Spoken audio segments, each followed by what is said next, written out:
On today's show, Well, before you do a training or a PD, you want to know, okay, well, what do the teachers want to know? And you're like, it's like for autism acceptance, I'm going to teach them something new and innovative, like social stories or, something. Mm-hmm. So I did a 10-question survey. And what I found from the survey, the results of the survey was, they need Special Ed 101. They didn't know much of anything. It was alarming to me, and then it kind of just changed my whole thing. Like, okay. Yeah. So I did the workshop, but then there was just something in me that was like, these teachers need way more, because even talking to them, they just had so many questions. Yeah. They didn't really know the basics. So I just talked to the principal of one of the schools, and I told her to just give me her best teachers. And I wanted to work with them and teach them the basics of what I know. And then they could go back and teach their other colleagues. Welcome to Education Today. I'm your host, Solanke. I spent 15 years in the secondary classroom teaching English, reading, and social studies. I've also been on the other side as a parent of 3 children who have completed the formal schooling years of kindergarten through 12th grade and are now in the college and career stage. Now I'm here to have conversations with teachers, administrators, school staff, students, and parents about all things education. Join me as I cover current topics in education from preschool through to college, career, and beyond.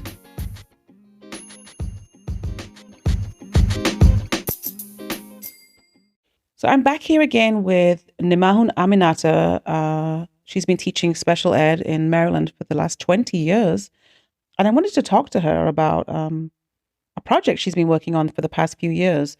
You have taken the process of special ed and IEPs, and you have taken it back to the land of your parents, my native land, Sierra-Leone. Can you tell me a little bit about this project you have going on? Okay, yes, I can tell you about it. So I can tell you how it started and where we are now. Yeah. So what happened was I met a woman who's she's Sierra Leonean, but she was living in North Carolina. Her son had autism. Then her husband had to move to Sierra Leone for work. Yeah. So she searched for a school for her son to meet his needs. She just told me how difficult it was. Like no one could service children with autism. So she found a school, a special ed school. So she contracted me in March of 2021 to do a workshop with them for Autism Awareness, Autism Acceptance Month. In Sierra Leone? It was via Zoom. Oh, okay. It was online, but the school is in Sierra Leone. But it was so I did it online. So when I did that, it was about 40 teachers from 2 different schools. Yeah. One of the schools was for children with mild disabilities. The other schools for children with more severe disabilities. Yeah.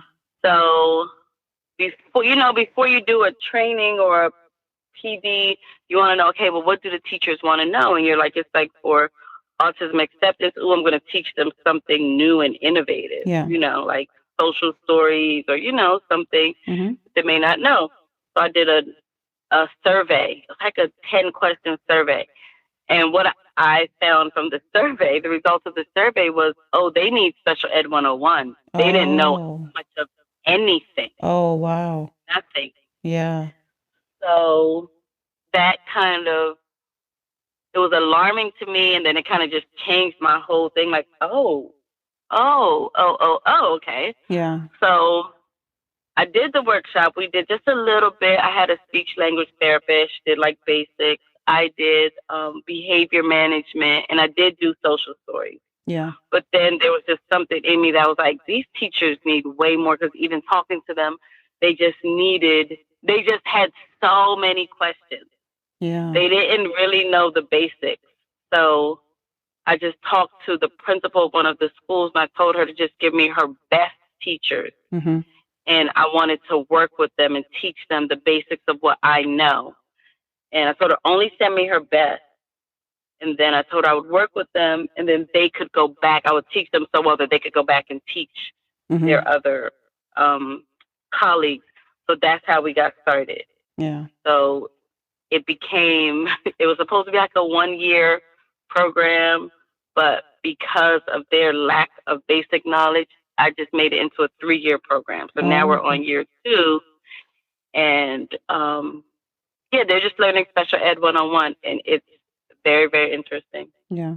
Very interesting. So if those teachers needed special ed 101, what were they giving the students in those schools? Like, what services were they giving them if they didn't know the basics about special ed? They were so the school that I'm working with is a school that is led by someone who is a special educator here. Okay, yeah. Right? She was the only person in Freetown that knows how to write IEPs. But the 5 teachers I'm working with, they now know how to write IEPs. So now there's 6 people in Freetown who know how to write IEPs. Yeah. Okay. So she was there. They were giving them like very basic supports for the students, but the teachers didn't really, and this is just from my working with them, from what I've observed, they didn't really have a deep understanding of what they were doing and why. Okay. So they had a lot of tools, a lot of, supports, but they didn't really understand why. And I think that's where I came in, just teaching them why this is important. And it's been imagine someone telling you that the sun doesn't belong in the sky. Like, they really have to have very good explanations for why. Like, I had to tell them why if the students don't understand what you've taught, why you should examine yourself first. Yeah. Like, that was a whole thing. Why it's okay to use anchor charts in the classroom so the students can look. It's not cheating. That was another, just basic things visuals. Like that. Yeah. Just the small changes that make a big difference for students with disabilities. Yeah. So that's really what we've been working on. Yeah. Did you find that those teachers had a true grasp of autism and of the condition and what it entails? No, they don't. Oh, okay. They feel like they can see autism. Mm-hmm. And then they had no knowledge about students with invisible disabilities, like a learning disability. So they think like if a student is not performing to whatever level, they think, oh, the student needs to get beat. Yeah. Or the student is not doing what they need to do. Yeah. So I had to explain to them, you can't, everyone doesn't fit into this box. Yeah. Like, you got to differentiate. Yeah. Just like the very, very basic. Yeah. Yeah. You made me think of the stories, hear the stories of my parents and aunts and uncles and even my grandmothers when they were younger in school. And you think about all the kids who were made fun of, he crept a crow and he the bottom of the barrel and sitting with a dunce cap. Yeah. How many of those kids actually had like learning disabilities? And they were kicked out of school. It was terrible. Exactly. Yeah. And then you think about the kids who, of course, they're adults now, but like who lived there during the war, that probably have some emotional issues because they have been traumatized, unaddressed trauma. That plays out in education, but just teaching them all of that stuff. Yeah, that they need to look at the whole child, look at everything. Yeah, and those kids who grew up during the war, they missed out on school as well, so they have huge chunks of their education missing. Yeah, and now they're teachers. Yeah.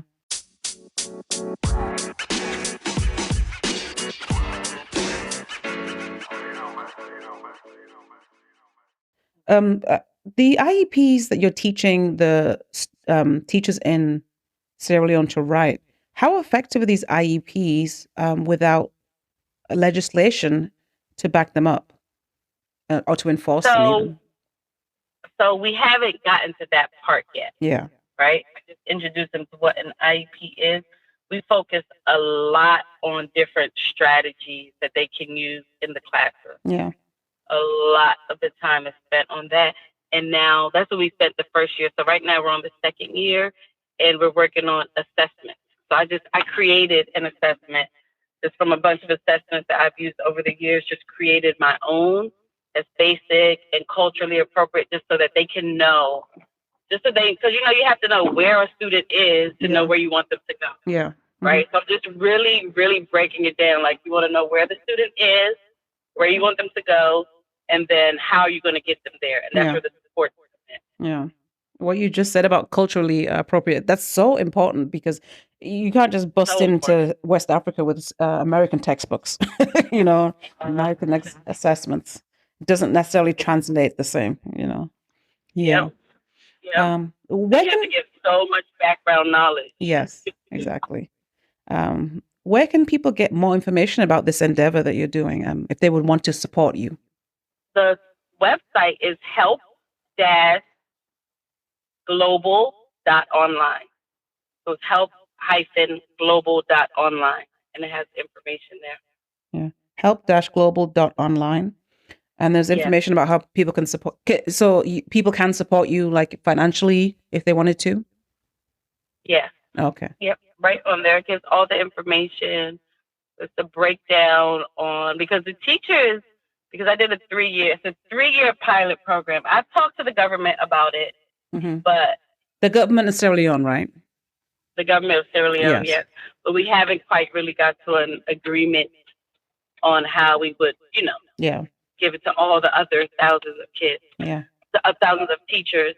But the teachers, I actually pay them a stipend to participate, because I know that when you're making a certain amount of money a month, and it's still not enough, and someone who you don't know, you don't even know if you can trust them, wants to give you this information, and wants you, that you stipend would kind of help you buy into it. Yeah. Because I know if I just went and said, they probably wouldn't show, but the teachers have had 100% perfect attendance. 100% perfect. They come, they're really invested. They want to learn. Even like in February, we have to cancel the session at the last minute, and they still got their stipend because it was my fault we had to cancel. Yeah. But they also wanted the information.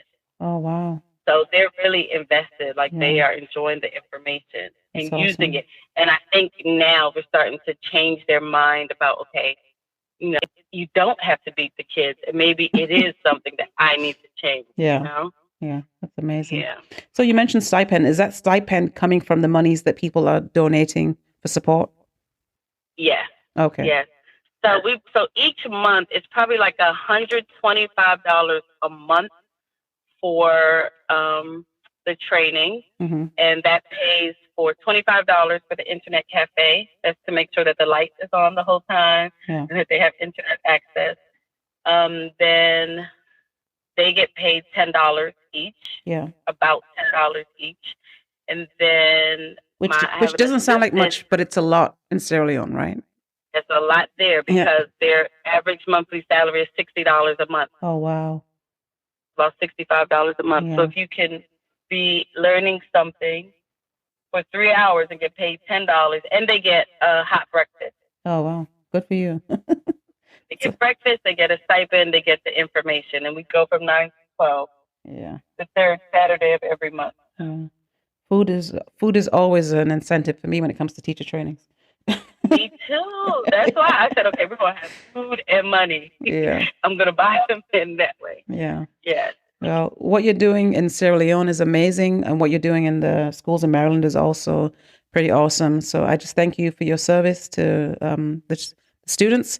As teachers, what we do is often behind closed doors and it goes unnoticed. But I just want to thank you publicly for everything you're doing in Maryland and in Sierra Leone. And I just hope this program continues to grow, because it needs to grow, because it's a good thing. Thank you so much. Thank you. And thank you for speaking to us today. You're welcome. All right. It's good to have you. Bye. Okay, bye. Join me next week for the third and final installation of this series on special education, where I speak with the leader of a school in the UK that serves students on the autism spectrum.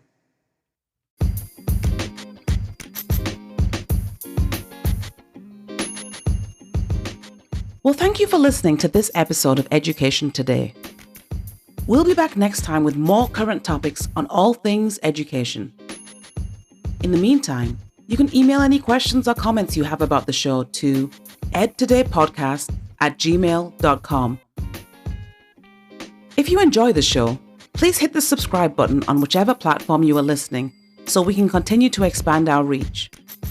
We are listener supported, so if you're able to make a small monthly donation, you can do so by clicking the Support This Podcast link at the bottom of the show notes.